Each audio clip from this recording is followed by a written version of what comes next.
Hürmetli vatandaş, bugünkü leksiyalarımızda başlayımız. Leksiyada sizi qadiyoruz, Washington'dan sözleyimiz. Bugünkü islağa 5. ayının 19. günü heptiki düşenbeymiş. Vaktini unutup kalman dese. Heptiki düşenbe 19. gün. Bugünkü vaziyetimiz leksiyada sizi qadiyoruz dediğime Washington'dan sözleyimiz. Peki çıkıp kaldım keçirenler vatandaşlarınızı. Turmuşunda bulduken o. Bugün sizlerle sözleydi kaldırımız, mesela vaziyetimiz degende. Bugün 19. günüdeki vaziyet, Amerika Koşmuş Ştatlarının Prezidenti Donald Trump, Rusya Federasyonu Prezidenti Vladimir Putin bilen görüştü. Qaraganda Prezident Vladimir Putin'in pozitsiyası, Ukrayna uruş krizisi meselesi de söhbətki olduruş ve kelgüsü tinçlik kelişimi imzalaş için tirişçallığı veya ki üzüde ifadələvatqan bir aktual pozisyonu kürüp alalıysa vatandaşım.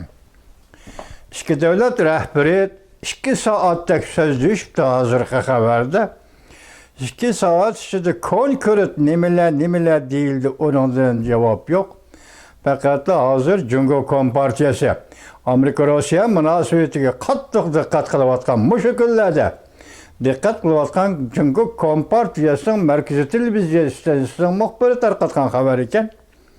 Prezident Vladimir Putin söhbətdən keyin yoki telefon söhbətidən keyin muxbirlarga söhbət bayan qilganda mundaq ko'rsatibdi vatandaş.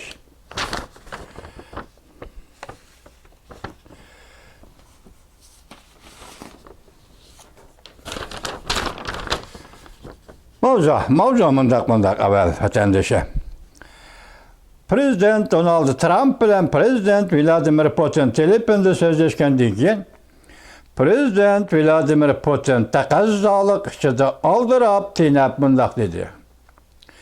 Mavzula haber 5. ayının 19. gün ben bir torbiti ilan kılındı haber. Mundaq başlandı.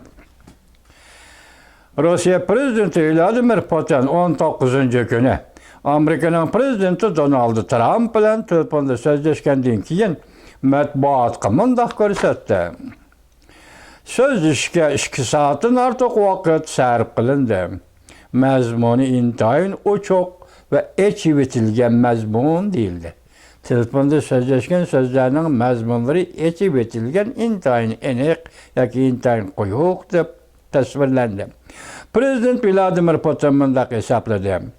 Bu sözleşiş intayin foydalik ve quruluş xarakterlik hem de ahmiyetlik. Cumhur'un Merkezi Televizyonu mundaq xabar qildi. Prezident Vladimir Putin mundaq ko'rsatdi. Rusya Ukrayna krizini tinch yo'l bilan hal qilishga qo'shildi. Birinchi jumla. Rusya Ukrayna krizini tinch yo'l bilan hal qilishga qo'shildi. Tinchlikni qarab mangdigan unumlik yo'lni tanlab elishimiz lazım. Prezident Vladimir Putin bilen Prezident Donald Trump kelişim hasıl kıldı. Rusya teklif berdi hem de Ukrayna taraf bilen hemkarlaşıp kelgüsü imzalanış mümkün bulduğun tinchlik şartnaməsinin layihə əslatmasını yazıp bu əslatma bir qancha maddelarni öz içine elişi gerek. Mesela tinchlik şartnaməsi imzalaşının prensipleri. Tinchlik şartnaməsi imzalaydigan vaqt. Bir qancha kelishim imzalagandan keyin alayda bir vaqt içinde urush to'xtatildi. Prezident Vladimir Putin yana mundaq ko'rsatdi.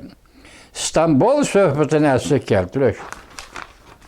Her qaysi taraflarning umumiy jihatni aytganda mukammal to'g'ri yo'lni bo'ylab ilgarilayotganligini ko'rsatib berdi. Növbette mesele şu yerdi ki Rusya ve Ukrayna taraf tinchlik için zor derecede tirishçilik ko'rsatishi lazım. Hem de her qaysi taraflarni razı qılalaydigan bir yaraştırış layihəsini izlep tepişi lazım. Bugün Prezident Donald Trump bilen Prezident Vladimir Putin.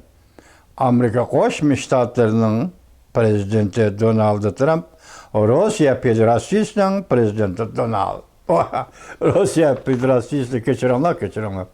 Rossiya Federatsiyasining prezidenti Vladimir Putin ikki davlatning ikki rahbari telefonda 2 soat so'zlashib, yuqoridagi fikrlarni aytib, konkret mazmun anda o'zlariga yoki o'zining doiralarining boshliqlarining ishi vatandosh. Endi bu tinchlik uchun Prezident Vladimir Putinning mushunchalik ifoda bildirishi katta gap. Intayin katta gap. Demak, bu yerda Prezident Donald Trumpning so'zi Prezident Vladimir Putinni qoyil qildi degan gap. Yana bu qatimqi suhbatda Prezident Donald Trump ustunlikni egalladi degan gap. Sizlarga shuni aytayki, uzundan beri matbuotlarda, video filmlarda yoki xabar yozuvchi, maqol yozuvchilarda shundaq bir eg'iz gap eqib keldi vatandosh. Ukraina urushining oxirlashadiganligi va oxirlashish kuni Jungoning mag'lubiyatidir. Jungoning beshig'i kun keldi, Jungo nayt eg'ir ahvolda qoladi. Lekin bunun yaşması yok, yoki buni ta'riflaydigan ish yo'q, yoki buni tasvirlaydigan ish yo'q. Mushunda tomtoq qo'yilib kel.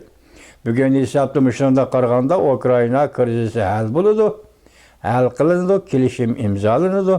Buning uchun ikki davlat Amerika Qo'shma Shtatlari va Rossiya Federatsiyasi prezidentlari telefonda so'zlashdi.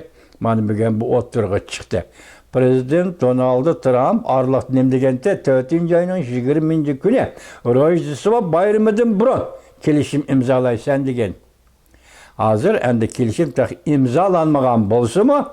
Arada fakat bir ay o'tdi, yana Prezident Donald Trump'ning tirishchanligi, diplomatik faoliyati orqali Rossiya Federatsiyasi Prezidenti Vladimir Putin bu suhbatga tinchlik kelishim imzolashga tayyorlik. Endi yana bir xabarni anglab o'taylik vatandosh. U nima? Odatdan tashqari xabarlantirish yig'ini. Amerika va Jungoning urushga tayyorlik qilishi mislsizdir. Mavzuda xabar 5-ayning 19-kuni Shangbao gazetida e'lon qilindi. Xabar bunday boshlandi. Amerika va armiya generallari yaqinda ochiq ogohlantirib, mundaq ko'rsatdi. Agar Jungo Tayvanga urush ochadigan bo'lsa, Amerikaning Kaliforniya shtatidagi harbiy baza aslahalarini Jungo hujum qiladigan nishon qilib tanlab bilishi mumkin. 5-21 bombardimonchi aeroplan qatorliq ilg'or qurollarni ishlab chiqaradigan Kaliforniya havo mudofaa jilg'isi yoshirin nishonga aylanishi mumkin deb ko'rsatib, Amerikani yetarlik tayyorlik qilishga, urushga yetarlik tayyorlik qilishga chaqiriq qildi. Havo armiya generallari va Jungoga tahdid soladigan harbiy kuchni kuchaytirishimiz kerak deb ta'kidladi. Shu orqali Jungoning rais Xi Jinpingning Tayvanga hujum qilish ham xiyollarini cheklashimiz lozim deb ko'rsatdi. Bunun qo'shimcha yana bir xabar, buni o'qimayman, buni qisqacha sizlarga tushuntirib beraman vatandoshim. Vaziyat jiddiy o'zgardi. Beijing mutlaq siziqni belgiladi. Mavzuda xabar 5-ayning 17-kuni Vanvit orbitida e'lon qilindi. Bugungi kuni nima saqlab keldik desangiz, buni qaramay o'tib qoptamanda, hisobda burunda cho'ng gap yo'q, lekin cho'ng gap yo'q emas. Jungo Kompartiyasining vaziyat qarta tutayotgan pozitsiyasidan vaziyatdan nima ekanligini bilib olasiz vatandoshlar. Bulamda bu sabab nimadan? 5-ayning 12-kuni, 10-kundan 11-kunigacha Jenevada yig'in ochdi. Amerika Qo'shma Shtatlari savdo vakili Baysit, Jungo savdo vakili Xilipin Jenevada yig'in ochdi. Jenevada yig'inlashib 12-kuni birlashma bayonot e'lon qildi. Bayanatın məzmunu 90 günlük mühlet. 90 güngacha muşu tizisini qubul qilsangiz, muşu gapni anlasangiz, bu sizning ixtiyoringizda. Anlamasangiz, bunun yolu başka. Yani biz 4. ayının 2. günüdeki Prezident Donald Trump aytgan Amerika'nın azatlık günü degan kunga yana qaytib boramiz. 245%lik, 225%lik, 125%lik, 34%lik, 54%lik. Şuna öğrenip çıkan mı tamamını bece? Şu devirge qaytib boramiz. Ma gap qalsa gapi, siz muşu loyihaga ma'qul desiniz, biz kelishim imzolaymiz 90 kundan keyin. Agar bunga ma'qul demasangiz, biz 4. ayning 2. kuniga qaytib boramiz. Steve Bannon, Amerika Qo'shma Shtatlari savdo ministri, moliya ministri, shundaq degan edi vatandosh. Hozir endi ketyapti. Bu arlıqda yoki Jungo xiloflik qildi, yoki Amerika Qo'shma Shtatlari bir nima dedi degan gaplar o'tirg'i chiqmadi vatandosh. Bundan gap o'tirg'i chiqmadi. Dal shu kunlarda endi shundan bir necha kun burun Jungo, Hong Kongda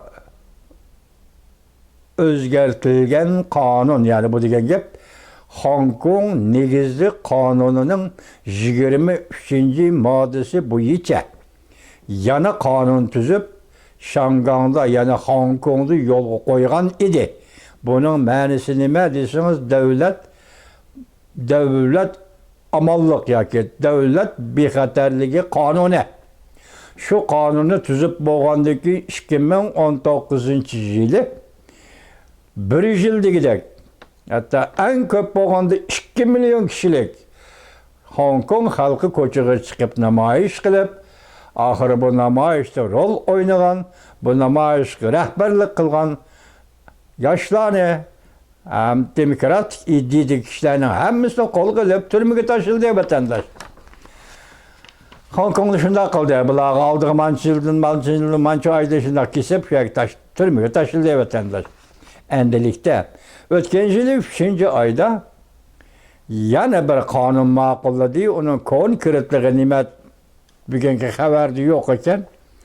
Endi bu yil 2025-yil 2 kun ichida Hong Kongda qonun tuzish organlari qonun tuzib, buni nima deb atadi desangiz, Hong Kong 23 moddalik negizlik qonun. Hong Kong negizlik qonunning 23-moddasiga asosan qo'shimcha qonun. Bu shu qo'shimcha qonun.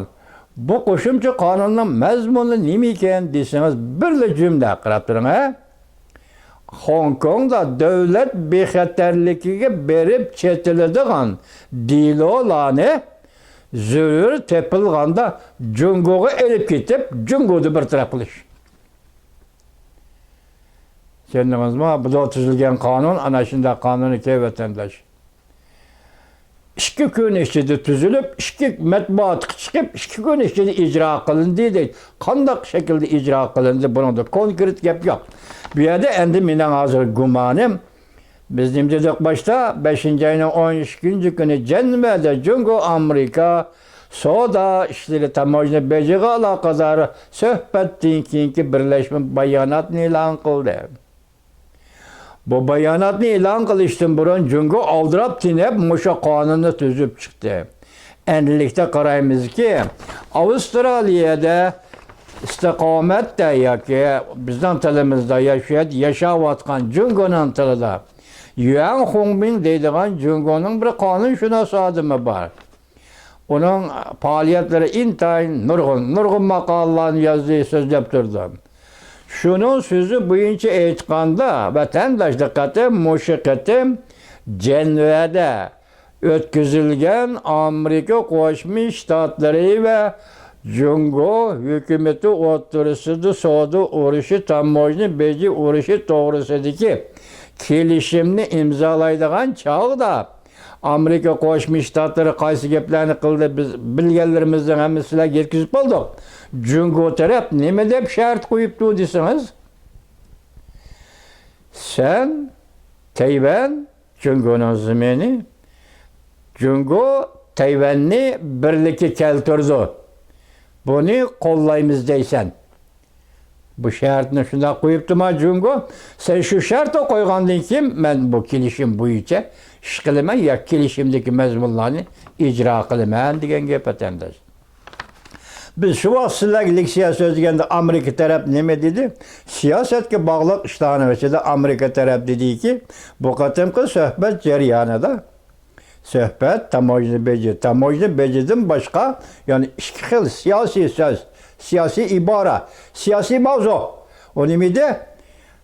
Hong Kong Olma gazetining sahibi yoki egisi Li Jiying hazır türmede alazal 5 yılda oldu. O kişi Amerika'ya kelgen idi. Şu vaxtı sabık prezident Pence bilen görüşken idi. Devlet Meclisi azalarına bir qanchası bilen görüşken idi. Şu namayiş devirde.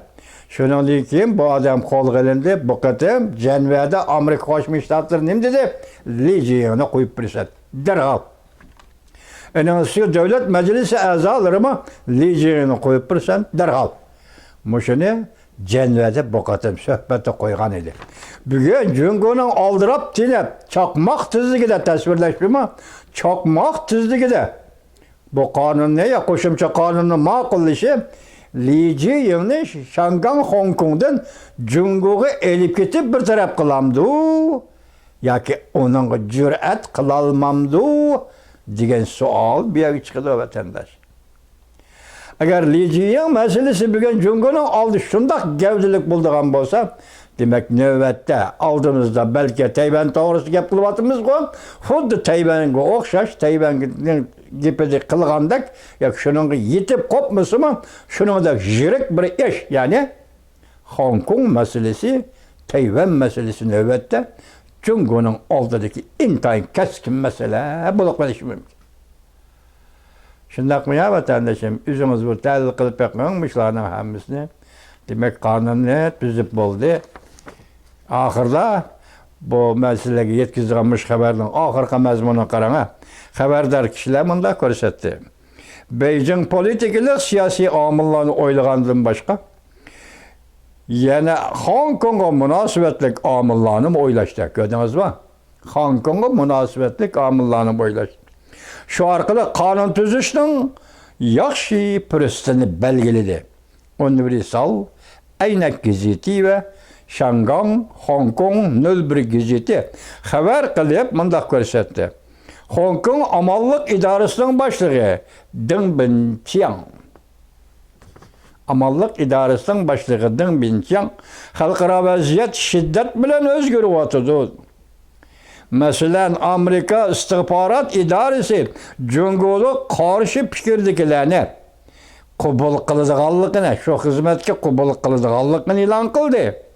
Vaziyet eğer şuna Şangang'da yani Hong Kong'da tuyuksuzda kanun tüzüp bu vaziyetke takabül turmakçı buldu. Çünkü Kompartiyası koşumça kanun tüzüp muşu vaziyet takabül turmakçı buldu. Deng Binqiang yani mındak dedi. 13 güncü 5. ayının 13 güncü gün ilan kılınan yeni devirde Jungo bexatarligi doğrusu aktaşlı kitap, mavzuluk aktaşlı kitaptı. Çet el güçleri Jungo'nun içki işlerine kol saldı. Shangang meselesi, Hong Kong meselesi arkalık Jungo'nu korşavga almakçı buldu.